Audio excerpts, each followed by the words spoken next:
안녕하십니까. 둔산 Q&A 공부방 동아쌤입니다. 지금 하려는 것은 잠깐 보시죠. 보시면 면접 수업 개관입니다. 면접 수업 준비 서류는 자기소개서, 생활기록부, 대학 입시 요강.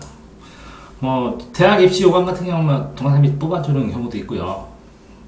들어가서 미리 어디 지원한다고 하면, 그 다음에 생활기록부, 그쵸? 기록부가 있어야 생활기록부 질문을 하니까. 그 다음에 자기소개서. 자, 먼저 수업의 개관을 이렇게 보시면 첫 번째 흐름은 자기소개서에서 관련 내용의 질문을 뽑습니다. 그래서 어떤 문제. 근데 이제 질문이 한 문제가 나오는 게 아니라 이제 7단계를 합니다. 이렇게. 첫 번째 1, 뭐라고요? 7단계.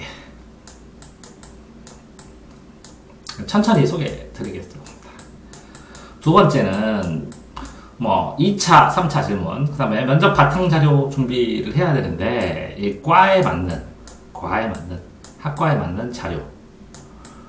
문제가 있습니다. 기출문제들을 제공해 줍니다. 자, 세 번째는 생활기록부 질문 뽑기네요. 생활기록부 질문, 생기부 질문을 뽑아야 됩니다. 그러면 이 생기부 질문을 뽑던지 아니면 7단계 문제를 뽑는데, 7단계 같은 경우에는 학생과 같이 이제 맞춰가면서 뽑고요. 과학 기출 문제는 저장된 정보에서 다시 만들어주고요. 생기부 기출 문제는 이제 제가 뽑습니다. 자, 그 다음에 4번 안결이 설반정. 이거는 제가 준비하는 거니까요. 이제 학생과 함께 하는데, 이게 보통 한 2회차 정도 걸리고요. 자, 4번. 그 다음에 안결이 설반정, 말하기 기본. 안결이 설반정을 가르치는 말하기 기본을 배우는데, 이제 하루 한 회차 정도가 걸립니다. 그 다음에 이제 5번. 이제 말하는 속도나, 대답하기 곤란한. 그러니까 학생이 동화생에게 질문합니다. 그럼 동화생이 샘플 답안지를 해주는 게 또 1회차 정도가 걸립니다. 자, 그 다음에 그 돌발 질문이나 면접에 대한 여러 가지 실전 문제, 돌발 질문, 실전 문제. 이게 한 2회 정도가 걸립니다. 그래서 최소한 2, 4, 5, 6회, 6회에서 8회. 8회 정도가 걸리죠. 6회에서 8회. 근데 이제 이걸 합쳐서 한다면 어떻게 하냐면, 과 기출문제도 뽑고, 생기부도 미리 뽑고, 그쵸? 그 다음에, 안결이 설반정을 가르쳐 준 다음에, 이게, 돌발 질문. 그 다음에, 안결이 설반정 가르쳐 주고, 이거 동화쌤 하는 것까지, 이것까지 한꺼번에 다 하죠, 이렇게. 그래서 그러면 1회. 그 다음에 7단계 하고, 돌발 질문 같이 하면서 2회. 그래서 2회에 끝나는 경우도 있습니다. 자, 그런데 이제 문제점이 발생을 하죠, 이렇게. 자, 보시면. 자, 문제점이 발생하는 건 뭐냐면, 첫 번째 문제점은 뭐에서 발생하냐면요. 이렇게 이제 생기부를 가지고 문제를 뽑아야 되는데, 생기부 자체가 부실합니다. 그러니까 본인이 썼는데 생각을 특별히 많이 하지 않고 썼습니다. 그런 경우에는 이 부실한 상급부에서는 부실한 답변이 나올 수밖에 없습니다. 부실한 질문. 근데 이 생기부 질문은 생기부는 부실한데 답변은 굉장히 잘하면, 그러면 생기부를 왜 무성의하게 썼지? 이런 식으로 또 나올 수도 있기 때문에 바탕이 생기부가 됩니다. 생활기록부. 그죠? 똑같습니다. 생활기록부 말고 자소서 질문도 뽑잖아요. 자소서가 굉장히 부실한데 질문도 부실할 수밖에 없겠죠.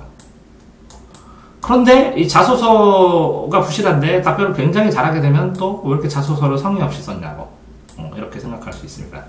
따라서 문제가 되는 첫 번째는 자소서, 생기부를 어떻게 써야 되느냐의 문제입니다. 그래서 자소서와 생기부, 그러면 자소서 관리는 따로 별도로 찍기로 하고, 생기부 관리도 별도로 찍기로 하겠습니다. 근데 여기서는 이제 면접만 개관하니까, 자, 면접. 그러니까 자소서와 생기부를 동아쌤이 썼다고, 쓰는 게 아니라 보조했다고. 그러니까 저 같은 경우에는 자소서를 학생이 쓰면 그 쓴 자소서를 이 질문을 거기다 사이사이에 써줍니다. 그 질문을 사이사이에다 써주면 학생이 또 답변을 쓰고, 그 학생이 쓴 답변에다 또 사이에다 질문을 쓰면 이 학생의 생각이 폭발적으로 늘어납니다. 그 폭발적으로 늘어난 자소서에서 핵심 단어만 딱딱딱딱 새까맣게 칠해주고, 필요 없는 거를 쭉쭉쭉쭉 어느 정도 지워준 다음에 다시 써보라 합니다. 그러면 필요한 단어를 가지고 다시 재구성을 하다가 보면 아이들이 그 좀 생각이 깊은 입체적인 자소서 생기부를 스스로 써나가기도 합니다. 자, 어쨌든 이 자소서와 생기부에서 뽑아낼 수 있는 문제라는 것은 실제로 이 면접관의 입장에서는 거의 유사하게 뽑을 수가 있습니다. 거의 95% 이상을 맞춥니다. 네, 면접 문제가 출발이. 그래서 첫 단계의 문제는 맞추거든요. 그럼 두 번째 학생이 A라고 답변을 하면 면접관이 이렇게 또 질문을 합니다. 그러면 또 학생이 B라고 답변을 하면 이 답을 근거로 또 면접관이 질문을 합니다. 이렇게 질문을. 이런 식으로 해서 이게 면접관이 한 번, 두 번 해서 7단계까지 질문하는 것을 많이 봤습니다. 샘플로 예를 들자면요. 만화 좋아하나? 네, 좋아합니다. 그러면 한국 만화하고 일본 만화죠? 어떤 게 더 좋나? 그러면 일본 만화가 더 좋습니다.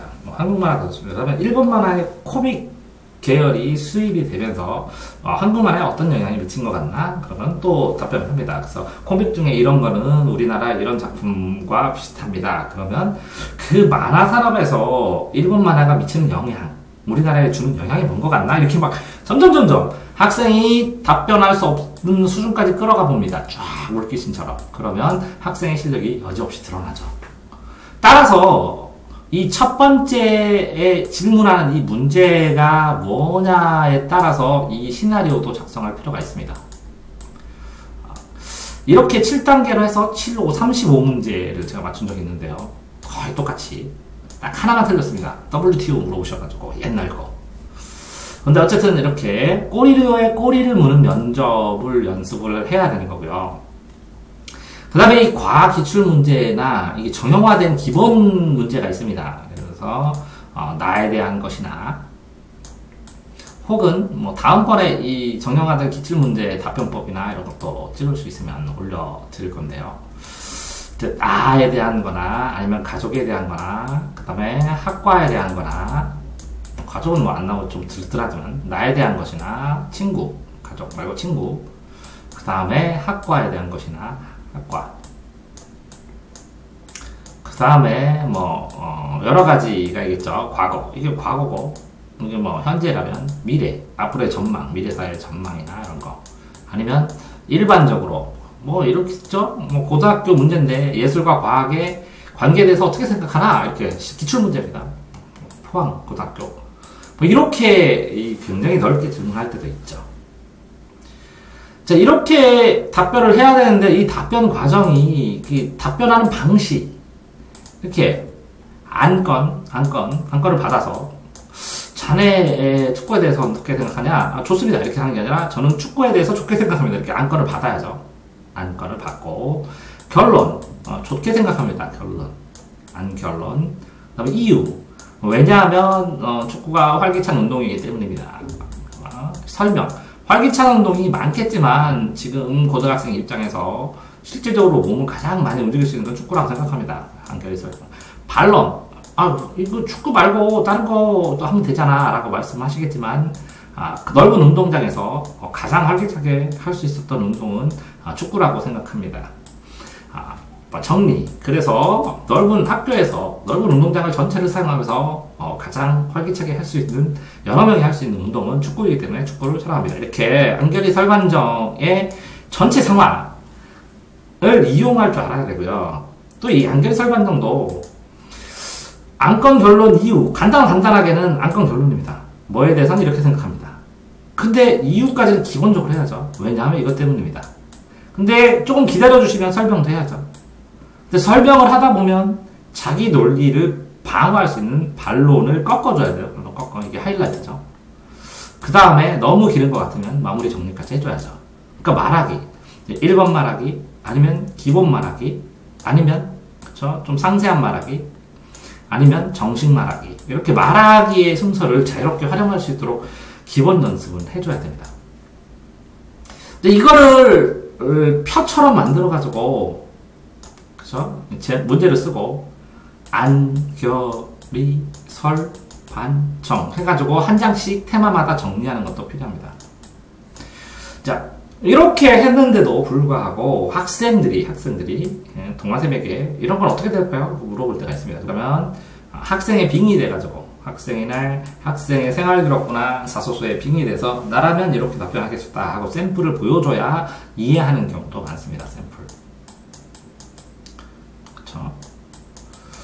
근데 예를 들어서 돌반 질문 이렇게 샘플을 하고 이렇게 그쵸? 테마식으로 정리를 하고 샘플을 하고 안결이 설마는 익히고 자소서 생기부에서 문제를 다 뽑아갖고 7단계처럼 시나리오도 정리를 해보고 뭐 기본적인 면접 준비도 다 하고 시간이 가장 어디에 많이 들릴까요? 이거 기본적 기출문제 이해시키는데 굉장히 많이 걸립니다. 그리고 자소서와 생기부는 나올 수 있는 거를 거의 맞추어서 뽑을 수 있습니다. 한 3배수 뽑으면. 근데 이게 많이 걸리고요. 안결이 설만정을 익숙하게 연습하는데 많이 걸리고요. 그 다음에 이렇게 7단계로 이렇게 하는 것은 몇 개를 연습해서 완전히 완벽하게 할 수는 없으니까 천운을 바랄 수밖에 없습니다.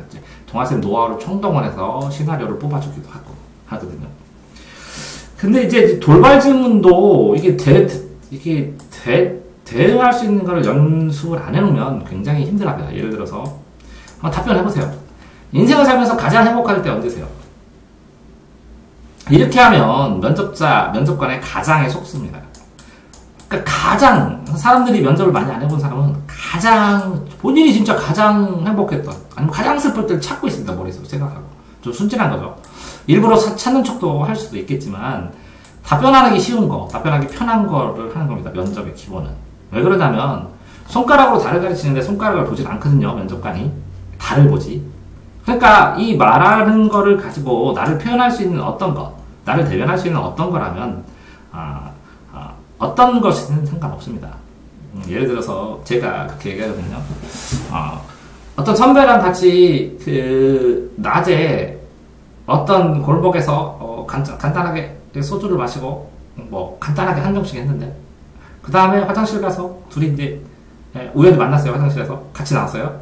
그런데 거기가 좀 어두컴컴한 화장실인데 거기서 창문에서 이렇게 햇살이 막 비치는데 좀 더러운 화장실인데 먼지가 반짝반짝 빛났어요. 그 먼지 하나하나가 별 같았어요. 저는. 그때 살아있구나, 행복하구나, 이 먼지에 사는 생물체랑 지구에 사는 나랑 똑같은 생명체구나 이런 생각을 했거든요. 이렇게 재밌지는 모르겠지만 이렇게 얘기를 하던, 아니면 지금 저희 녹화를 할 때 굉장히 행복하거든요.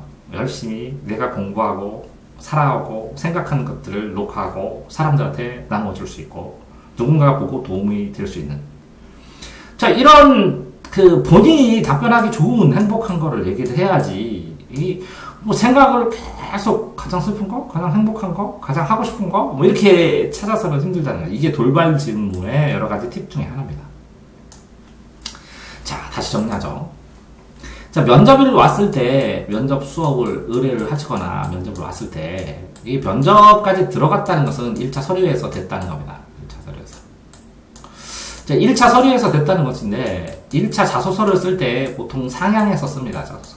여기에 가고 싶다. 나 노력했으니까. 왜?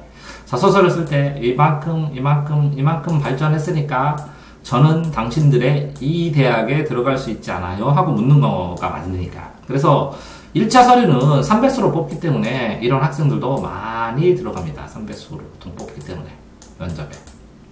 근데 아세요? 1차 자소서에서 떨어지는 것보다 1차 통과하고 2차 면접에서 떨어졌을 때 이제 파괴력이나 타격이 어마어마하게 큽니다. 왜 그러냐면 손 안에 주었다가 입안에 줬다가 사탕을 쏙 빼버리면 참 편하겠습니까? 타격이 큽니다. 그렇다고 1차가 붙었는데 2차를 안 할 수도 없잖아요. 근데 이 면접 점수, 면접 차이가 어마어마하게 납니다. 왜 그러냐면 자소서에서 결정돼서 이만큼 너무 터무니없는 사람은 될 가능성이 없겠고, 너무 뛰어난 점수 애들은 안 건듭니다. 자소서나 면접할 때. 그냥 일반적인 질문만 해서 선방하게 하고 그냥 데리고 갑니다. 왜? 똑똑하니까. 근데 여기에서 여기. 그렇다면 예를 들어서 전체 뽑는 인원이 3명이라면, 한 명은 너무 좋다면, 그러면 3명은 너무 적고요. 만약에 5명이라면, 한 명은 100% 붙었습니다. 안 건드립니다. 한 명은 100% 떨어졌습니다. 잘 묻지도 않습니다. 그럼 이 3명은 누가 돼도 상관없습니다. 대학에서는. 때문에 이 3명의 학점 차이나 1차에서 들어갔다는 그 학교에 들어갈 수 있다는, 다녀도 된다는 그런 기준을 통과한 거거든요. 그러니까 이 3명 중에 누가 돼도 상관이 없는데 이 5명을 하는데 3명, 5명 중에서 그죠? 5명인데 몇 명일까요? 한 15명 본다고 칩시다. 그럼 5명 뽑고 잘 못 계산했네요. 15명 봤다고 치면 여기에서 1, 3, 1이니까 이거 5배수 하니까 이게 뭐라고요? 3명은 무조건 붙었으니까 안 건들고 3명은 무조건 떨어졌으니까 별로 안 물어보고 자꾸 물어봅니다. 이 사람들이 논란이 되고 그러면 3, 5, 15니까 이게 뭐 5, 3, 3배니까 9명이죠. 9명은 누가 돼도 상관없다고 그랬죠. 근데 여기에서 자 여기 3명 뽑고 여기서 뭐 6명을 뽑는다. 15명인데 반절 6명, 뭐 5명을 뽑는다고 쳐봐요. 그러면 이 9명 중에 2명 어디 될지 모르죠. 이 3명을 제외한 이만큼 9명 중에 2명을 뽑는 겁니다. 그러니까 실제 경쟁률은 그죠? 3대1 정도 되겠네요. 3대1, 3대2, 3.1.5. 근데 그렇기 때문에 질문을 많이 하면 왜 이렇게 나한테 질문을 많이 할까? 그러면 떨어질지 붙을지 모른다고 생각합니다. 질문을 하나도 안 한다. 그러면 확실히 붙었거나 성적이 좋은 애들은 그러면 나는 떨어졌구나. 제껴놓고 질문하는구나. 그랬을 때 여기서 모험을 해서 여기서 들어갈 수 있는 용기나 스킬까지도 생각을 해놔야죠. 필살기. 왜 이렇게 나한테 질문을 안 할까? 성적이 별로 안 좋구나. 그쵸? 자, 그러니까 이 면접에서 준비 별로 안 합니다. 못하고 막판에 하고 면접의 준비사항 첫째요. 기본 기출이 있습니다. 기본적으로 경영학과에 대해서 기본 문제, 물리학과에 대한 기본 문제, 과에 관련된 문제. 자, 두 번째는 이 기본 문제에다가 과에 대한 건데 시사도 들어갑니다. 이 과와 관련된 시사. 다음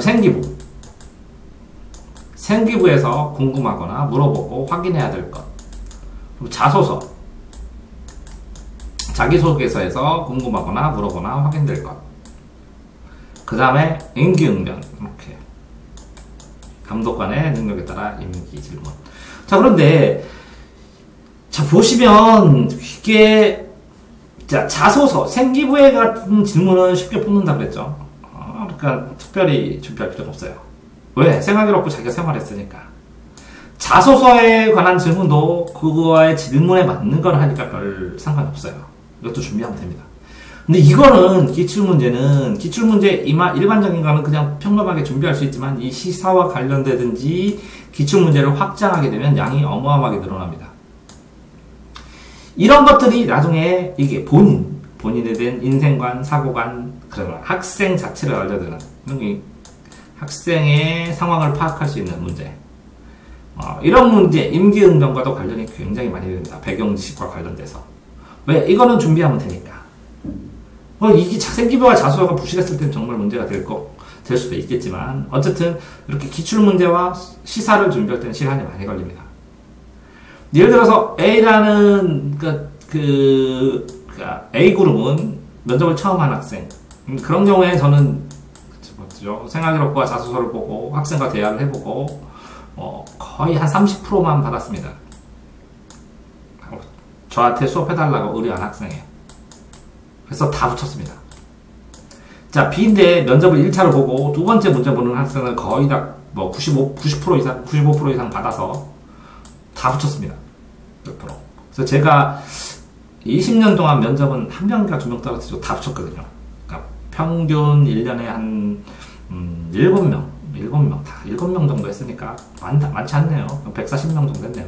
140명인데 한 2명 떨어뜨린 것 같습니다. 그러니까 합격 확률이 95%, 98%, 97% 이상 됩니다. 면접 8차시 정도는 수업을 해야 줄이고, 제가 그랬죠. 8차시 수업을 하면 기본적인 연습이 되고, 원래 더 해야 됩니다. 더 해야 되는데도 불구하고 학생의 결대로, 학생의 특성대로 짜져주고 그 학생이 순수하게 이야기할 수 있는 여지까지 남겨줘서 하는 게 8차시. 뭐 4차시 하면 굉장히 빡빡합니다. 채워나갈 걸. 4차시. 4차시를 하면 기본적인 준비는 기본적인 서류 준비나 내용 준비 이런 거 동아쌤이 다 해주고 학생은 말하는 것만 급격하게 연습을 하게 말 연습을 많이 시켜야 되는 거고요. 근데 이걸 줄여서 2차시에 해라 라고 그랬을 때는 기본적인 자료에다가 플러스 학생이 말한 것들에 대한 추가 자료에다가 그런 다음에 그 연습까지 시켜야죠. 그러면 1차에 끝내줘라. 자, 그렇다면 학생한테 1차에 끝내줘라. 그럼 학생이 자연스럽게 질문제가 하면 답변을 했을 때 이 대세에 문제가 되는 것들만 언급해 줍니다. 커다란 문제가 있는 것만 좀 삭제를 해주죠. 그러면 제가 이제 질문을 해줄 때 이 질문 리스트를 다 뽑아줘야죠. 그래서 뽑아서 문제 될 만한 걸 제껴주고 혼자 이거를 녹음하고 혼자 들어보게 합니다. 그럴 수밖에 없죠.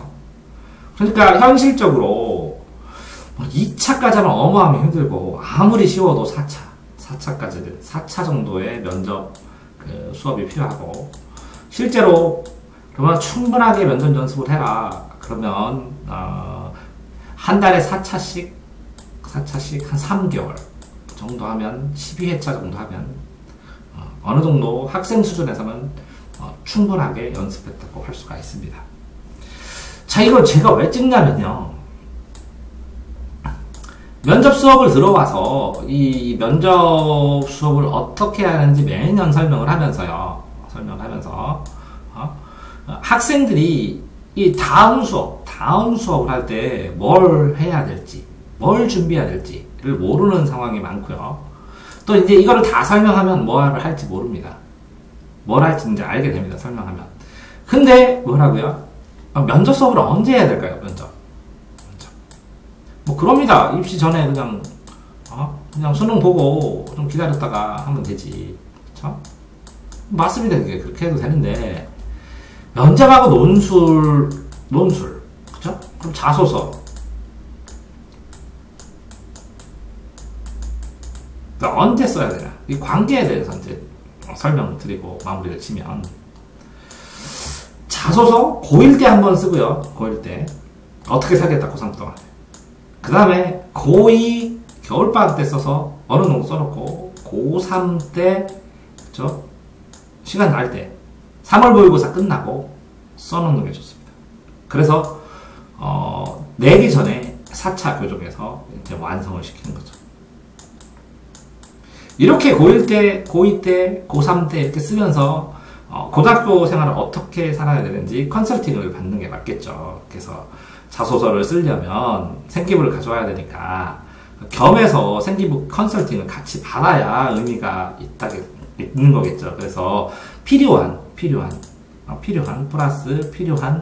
생기부 컨설팅을 해야 되겠죠. 자, 그럼 논술은 언제 배우는 게 좋으냐? 논술은 고1 때 배우는 게 제일 좋습니다. 고1 때. 3월 모의고사 끝나고, 중간고사 끝나고요. 첫 중간고사가 끝나고 고1 여름방학이 제일 좋습니다. 최적입니다. 여름방학 때 배우면 논술을 배우면 글쓰기를 알아서 국어 점수가 올라가고 그래서 대충 논술을 배워서 실제로 그 입시 문제를 풀어보므로 인해서 비문학 독해를 어떻게 하는지 알게 되고 그리고 논술을 쓰는 방법을 일찍 여름방학 때 한 8회 정도 집중적으로 딱 배우면 쓰는 방식은 다 터득합니다. 8회 정도, 여름방학 때. 8회 정도를 배운 다음에, 그 다음에 온라인으로 첨삭받아도 됩니다. 온라인으로. 그래도 충분히 늘고 경험도 쌓입니다. 자, 그 다음에 방학 동안에 한 2번 정도 와갖고 첨삭받은 걸 전부 다 이렇게 피드백 받으면 그러면 됩니다. 그러니까 고1 때 배우는 걸 제일 권하고요. 자, 면접은 그럼 언제 해야 하느냐? 이거는 자소서랑 같이 하는 겁니다. 자소서. 자소서를 쓸 때, 이 자소서를 쓸 때 면접을 염두에 두고 써야 됩니다. 면접을 염두에 두고 써야 됩니다. 면접이 나오면 이 자소서 이 구조를 어떻게 할 거야? 라는 거에 대한 생각. 네가 면접을 들어가면 이 자소서를 이렇게 보고 면접관이 이렇게 생각하겠지? 라는 읽는 사람에 대한 생각을 하기 때문에 자소서를 쓸 때 면접을 같이 기초를 해나가는 겁니다. 생각의 기초. 그러면서 자소서를 쓰면서 학생을 파악하는 것이고 학생의 사고방식, 행동방식, 학생이 살아가는 방식 이런 것들을 알아야 면접에 대한 조언을 해주기가 좋습니다. 때문에 자소서를 쓸 때 면접을 같이 겸해서 바탕을 잡아줘야 됩니다. 자, 이렇게 보니까 자소서, 논술, 자소서, 학생부, 논술, 그죠? 그 다음에 면접, 그 다음에 스펙. 그러면 이제 기본적인 기간을 짜드리면 고1, 고2, 고3, 여기는 입시. 자, 논술은 고1 여름방학이 제일 좋고요. 논술. 자소서는 이렇게 한 번. 그죠? 이게 중간고사 끝나고. 그러니까 논술할 때 플러스 자소서. 논술의 일환으로. 제가 이렇게 해드립니다. 논술 플러스 자소서. 또 고2 때 여름방학 때 논술. 자소서. 이때 알죠? 이때만 해도 되겠네요. 3월 모의고사 끝나고. 아니지 겨울방학 때가 제일 좋긴 한데 자소서. 그 다음에 여기서 자소서. 그렇다면 자연스럽게 면접이 한 번, 그죠? 두 번, 그죠? 세 번. 그 다음에 입시 직전에 네 번. 여기에 두 번 정도는 배울 수 있겠죠? 이것도 자소서를 쓰다 보면 두 번 정도 반복하겠죠? 이것도 자소서를 두 번 반복하겠죠? 이거 전에 한 네 번 정도 반복하겠죠? 이렇게 되면 면접도 충분하고 자소서도 연결되고 그 다음에 이렇게 자소서를 쓰는 동안에 학생부 컨설팅을 받게 됩니다. 그러면 스펙도 만들어집니다. 그러니까 학생부, 자소서, 논술, 면접, 스펙이 한 번에 일관되게 어떤 흐름을 가지고 해결돼야 그래야 아이가 준비를 할 때 부담이 없습니다. 첫 번째 부담이 없고 두 번째는 이 전체에 영향을 주면서 도움을 받을 수가 있습니다. 자, 이런 흐름으로 해야 되는데 이걸 몰아붙여서 하니까 효과도 떨어지고 힘든 겁니다. 아세요? 자소서를 충대 수준에서는 한 8번, 10번 정도 고칩니다. 인서울은 13번 정도 고치고요. 연고대는 15번 정도 고치고요. 15번에서 20번. 서울대 쓰는 자소서 애들은 30번 고칩니다. 이 30번 고치면서 이 자소서를 고치면서 얼마나 힘든지. 그러니까 미리 계획하고, 미리 짜놓고, 미리 스펙도 만들고, 해야 마지막에 수능에 지장이 없고, 입시에 지장이 없습니다. 그렇기 때문에, 어떤 학생들이 이렇게 자소서, 면접, 이걸 제일 많이 하냐면, 그쵸? 3등급, 그러니까 4등급에서 2등급 사이 학생들. 1등급 학생들은 수시로 그냥 1등급도 쓰네요. 그럼 1등급 학생들 수능, 수시, 내신으로 그냥 가버리는 경우도 더 많고, 그런데 어쨌든 3등급 이상이면 4등급은 좀 그러네요. 3등급 이상이면 이 준비를 다 하셔야 됩니다. 자, 정리하겠습니다. 첫 번째, 자소서랑, 그죠? 학생부랑, 논술이랑, 스펙은 같이 해야 됩니다. 두 번째, 그 방학 때나 이거를 학생들의 이 수업 기간에서 방학이거나 아니면 3월 모의고사 이후 등 이게 효과적으로 할 수 있는 기간이 있습니다. 3. 이거를 해나가면서 아이의 전체 입시에 대한 관리가 병행이 돼야 도움이 됩니다. 4. 생각보다 이 논술이 국영수 5대5라면 이 국영수 전체 이거 내신 논술의 비중은 굉장히 높습니다. 특정 경우에 5. 1차를 붙고 2차에서의 면접의 비중은 상상할 수 없을 만큼 높습니다. 면접의 비중은 상상할 수 없을 만큼 높습니다. 자, 6. 따라서 이 전체 I 3등급 이상을 맞을 수 있는 학생이면 이 효율적인 거, 이 전체 기간, 고1, 2, 3의 전체 기간에 대한 학생에 맞는 일정에 대한 상담이 있어야 합니다. 7. 면접이 동일되게 똑 떨어져서 면접으로만 끝나는 것들은 한계가 있습니다. 이렇게 다 1번부터 쭉 전체 일정까지가 연결되어서 나타나는 면접이 똑바로 면접 연습이 되는 것이고, 이 한 번 배운 면접으로 나중에 입사 면접이라든가 아니면 대학원 면접이라든가 아니면 또 다른 면접에서 사용되는 것입니다. 자, 동아쌤의 면접 대비에 대한 스크랩이었습니다.